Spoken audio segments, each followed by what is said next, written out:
ملتے، باتیں کرتے، مقابلے اور تفریح کا سامان کیا جاتا۔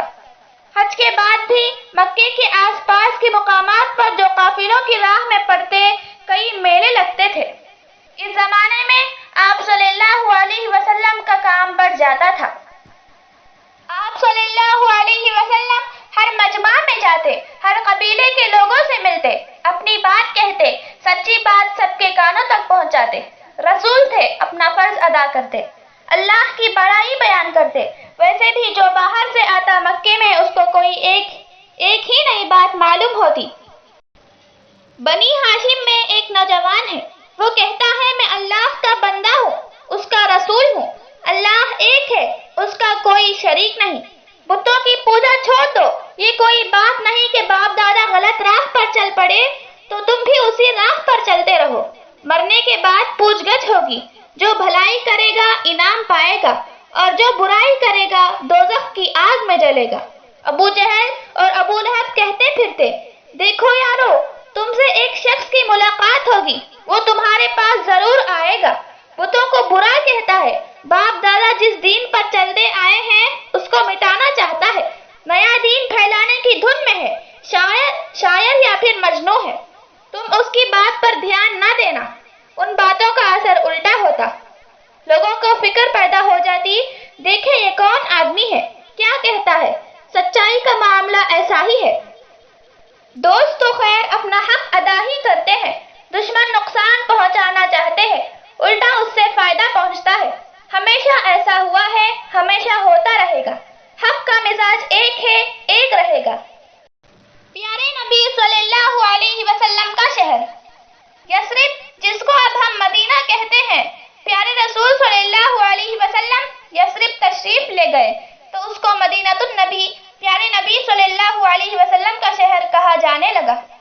پھر خالی مدینہ رہ گیا۔ اب ہم صرف مدینہ کہتے ہیں مگر مطلب وہی ہوتا ہے، مدینہ النبی، پیارے نبی صلی اللہ علیہ وسلم کا شہر۔ مدینے میں اس وقت عربوں کے دو قبیلے آباد تھے، ایک کا نام اوس اور دوسرے کا نام خزرج۔ اس شہر میں یہودی بھی آباد تھے۔ جیسا کہ عرب کے اور قبیلوں کا حال تھا، یہ دونوں قبیلے آپس میں لڑا کرتے۔ ابھی کچھ ہی دن ہوئے تھے کہ ان دونوں میں بڑی لڑائی ہوئی، دونوں طرف کے آدمی مارے گئے۔ یہ لوگ مسلمان ہو گئے، انہوں نے اللہ کا دین پھیلانے میں جی جان سے مدد کی، اس لیے ان کو انصار کہا جانے لگا۔ ہم ان کا ذکر اسی نام سے کریں گے۔ حج کے موسم میں سارے عرب سے لوگ آیا کرتے تھے، مدینے سے بھی آتے تھے۔ آپ صلی اللہ علیہ وسلم ان کے پاس بھی گئے، اللہ نے ان کو ہدایت دی، کچھ لوگ مسلمان ہو گئے۔ مدینے میں یہودی بھی آباد تھے، ان کی کتابوں میں ایک آنے والی نبی کا تذکرہ تھا۔ یہ بات ان لوگوں کے کان پر پڑ چکی تھی۔ یہ لوگ گھر لوٹے تو یہودیوں سے آپ صلی اللہ علیہ وسلم کی باتیں بتلائی، بہت سے یہودی مسلمان ہو گئے۔ دوسرے سال یعنی نبوت کے 12ویں سال 621 عیسوی میں انصار میں سے 12 آدمی آئے۔ مسلمانوں نے عہد کیا، کسی کو خدا کا شریک نہ بنائیں گے، چوری اور زنا سے باز رہیں گے، اپنی اولاد کو قتل نہ کریں گے، کسی پر تہمت نہ لگائیں گے، پیارے رسول صلی اللہ علیہ وسلم کی کسی بھلائی میں نافرمانی نہ کریں گے۔ مصعب بن عمیر رضی اللہ تعالی عنہ کا مدینہ جانا۔